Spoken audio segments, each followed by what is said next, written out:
In this video, I'm going to present the top 6 most commonly asked Poundland interview questions and answers that you need to know to be successful. So let's start with a question that's asked in every Poundland interview and is incredibly important to get right, and that is, when are you available to work at Poundland? And to be successful, what they are looking for in answers is people that have an open mind, people that are flexible. The more flexibility you can show, the better your answer is going to be. And also, they want people that say yes.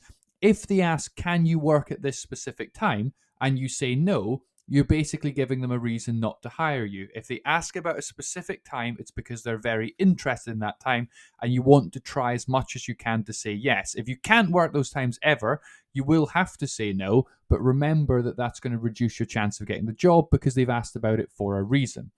Let's look at some really good answers that you could take to your Poundland interview to score well on this question. So really the best answer, if you've got really good availability, is to say, I have very good availability and I'm highly flexible. That's what they want to hear.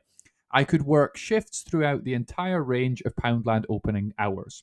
That is really the perfect answer. If you've got that level of flexibility, that's a good answer to go for. Then you try and offer a little bit more and you try and strengthen your answer. So saying things like, if overtime were available, I would be interested. That is a nice thing to offer.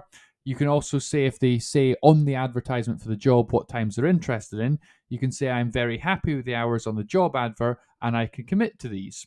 Then you could say, personally, I'd be most interested in, if you have some slight restrictions on your availability, talk about what you'd prefer, what you're most interested in, but then try and offer as much flexibility on top of that. So say, I'm most interested in working these hours, they would work best for me, but I can work flexibly around your business needs and I can be available for other times as much as I can. So you're trying to offer as much as you can, talk about preferences rather than saying, immediately, I'm not going to work these times and these times and these times. If you list times that you're not wanting to work, you're just giving them reasons not to hire you. Focus on what you can offer rather than giving them reasons not to hire you. And that's how you succeed on this question.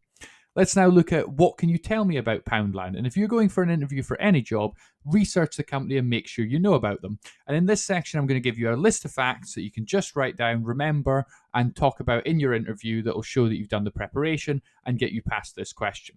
So the first thing you can do is just give them a simple description. They're a British variety store chain. Simple, easy way to describe the business. And then just list the sort of things that they sell. They sell food, pets, home, stationery, health, beauty, and in some stores they've brought in clothing as well. So they are the main product lines. They are within the part of the market that we would refer to as discount stores. They're offering great value for money to their customers. That's a proposition. Originally, Poundland was based on everything being a pound. That's why it's called Poundland. And if you went into stores when they started, absolutely every single thing was a pound. But you have to remember that we have this thing called inflation, which means that each year, generally, in an inflationary environment, things get a little bit more expensive. And so if prices are going up, but you're sticking to £1 for everything, it becomes very, very hard to run that very, very long term. There are a lot of clever strategies that Poundland has used to maintain that price point. A lot of the products are sold at that price, but over time, they've moved to have multiple price points, typically multiples of £1, but not everything is £1 anymore.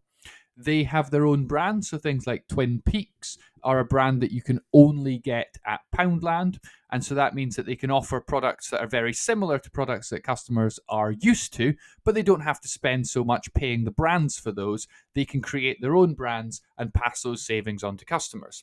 They were founded originally back in 1990 by Dave Dodd and Stephen Smith, and they started their first store in Burton-upon-Trent.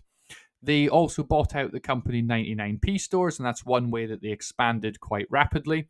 They're now owned by the company Steinhoff International. They bought them out a few years ago, though I would recommend you check who currently owns the company because it has changed ownership a number of times. And it's a really good idea for your interview to just know how many stores they have and just say that number. So just look it up, remember the number, and say that Poundland has this many stores. It's just a nice fact, and only people who've researched the company would know that number, and it's an easy way to impress them. And then a top tip is to read Poundland's About Us, and they've got history pages on their website that talk about what I've talked about in a little bit more detail and will help you put together a really strong answer. So memorize as many of these facts as you can, say them in your interview, and you're going to show that you've got the basic knowledge of the company and score well on this question. The next one is, of course, incredibly important and very, very likely to come up, which is, why do you want a job at Poundland? Why do you want to work here? Let's look at what they want to hear and some phrases that you can use. So, firstly, think about what's special about Poundland. You could work in lots of different places. Why is this somewhere that would be good for you? Think about your experience. If you've worked in retail before, you've worked in customer service, you've worked with the public, this is a really great thing to mention, and you can show off your experience in the question. Think about your skills. Is this something you're going to be good at? Why are you going to be good at it? What have you done in the past? What skills have you developed? And you can link that in your answer. And you also want to give the idea you're going to stay at Poundland. A bad answer is something that suggests that you're immediately going to leave the company, because now is not the time to talk about leaving. Don't talk about leaving before you've even got the job. So let's look at some things you might want to talk about. So if you know people that work at Poundland, you don't have to name them. You can say you've spoken to people that work at Poundland and share the positives. Don't share anything that they're complaining about the company. Share about what they say is good about working for the company, and that this is a good place to work, and that encouraged you to apply, for example. You could talk about loving working with customers, that you like to work with people, you like to meet lots of new people every day, form relationships with customers, and you've done that for years, and that's a real positive thing. You could talk about excellent value for money, so you're working for a retailer that is helping people save money, helping people access good quality products at a really attractive price, and you think that's a really important thing. That this is somewhere that you feel that you can provide excellent service, that Poundland's very customer centric, and that as someone who delivers good customer service, this is somewhere you're going to be supported to do that. You could say just a simple phrase, this is a perfect match for my skills, and talk about your previous work experience and that this is going to be perfect for you. A good phrase to also use if you have lots of experience, say I have extensive previous retail experience, and talk about the jobs that you've had in the past if you have that experience. You could say that you're looking to have a job that's very active if you're working in a busy store role. Say I love working in retail if you've worked in retail before, or if you imagine that you would enjoy working in retail, talk about why you think that you would enjoy working in retail if you have less experience. You could talk about how you feel that you could build a career here, and that gives the idea you might stay with the company and you're looking to train and develop with them. And if you've been a customer at Poundland and you've got a positive impression of the company, you've had good experiences, you like their products, say that. I like Poundland products, I've shopped here for years, and it's a store that I think is a really great place to shop. And so I would be a good ambassador for the brand. These are good phrases that you can use. So I'd write down 5 or 6 reasons why you want to work at Poundland and include at least one of those reasons about why you'll be a good employee, and then you'll have a strong answer to this. The next question is, how would you manage an angry customer in Poundland? And they may ask questions around angry customers, complaints, conflict, difficult customers, and you can always answer these in a similar way. So let's look at how you can really ace this question. So the first thing is you're very clear about, you say, my aim is always to provide great service to every customer at Poundland. Be very clear about that. You're going to help everybody. Doesn't matter if they're angry, you're going to deal with it. And be confident. Say, I am always calm and professional at all times. Give them that reassurance. Say, I will listen carefully to the customer and show that I genuinely care. Quite often the anger is just a way of people saying, please listen to me, take me seriously. And if you do that, that really helps. You can say a really good thing, which is I usually deploy the HEARD technique. So if you memorize what HEARD stands for, you've got a good answer. So HEARD means hear, empathize, apologize, resolve, and diagnose. So memorize those letters, say the word HEARD, say what all they are, and then that's basically how you deal with it. And then to round off your answer, you say, fundamentally, I want to identify and resolve the cause of the customer's upset. And that is what they want to hear. They want to hear you're going to identify the customer's angry, you're going to find out why they're angry, and you're going to restore good customer service. And that's really what they're looking for. And that's why they ask questions like, what is good customer service? They want people that actually know what good service looks like. And let's look at some simple ways to answer this. The first thing you say is good customer service is knowledgeable. If a customer asks a question, you have the knowledge, you can help them.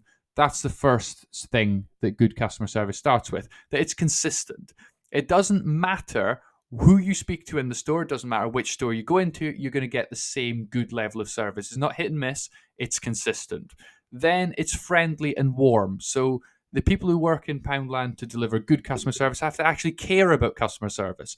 They have to be friendly, warm, they have to greet people with a smile. It has to be a nice place to be. It has to be customer centric. So every decision that's taken, you always need to think about how is this going to affect our customers. You've got to identify customer needs. What do customers want? What do they need? And then you think about that. And then to deliver good customer service, the simple thing you say is that it's about meeting customers' needs and then exceeding their expectations. That's what really great service looks like. Another top tip, and they do ask about this, so make sure you've prepared this, is to have an example of a time that you gave great customer service. So think about any time that you've made a customer really happy in your career, or if you've got slightly less work experience, they may ask about, tell me about a time that you've received great customer service. Think about the best experience you've ever had in a store that was really positive, where an employee went above and beyond, and just tell them that story and have one of those. So have a think about anything in your career that you've delivered great service or where you've had great service. Have that example in your mind just in case they ask about that.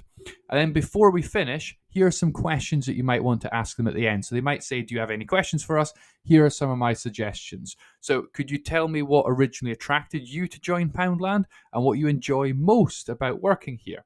You might ask, could you tell me more about the team that works at this Poundland location? Find out about who you could be working with.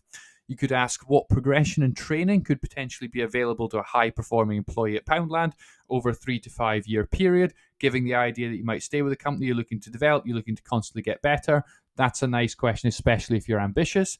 You might want to just know this for your own benefit. You could say, could you tell me what the next steps are in Poundland's recruitment process? And then make sure that you end the interview on a positive. So sincerely thank them all for the interview, really positively and really warmly with confidence, and remind them that you're very interested in the job and you look forward to hearing from them.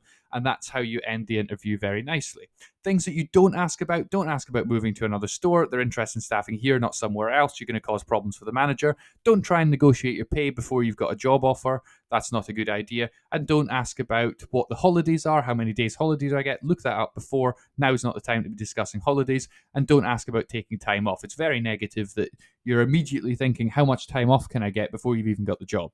So I hope this was helpful to you. Please post in the comments what questions Poundland asked you in your interview. If it was helpful, please like and subscribe. And finally, thank you very much for watching.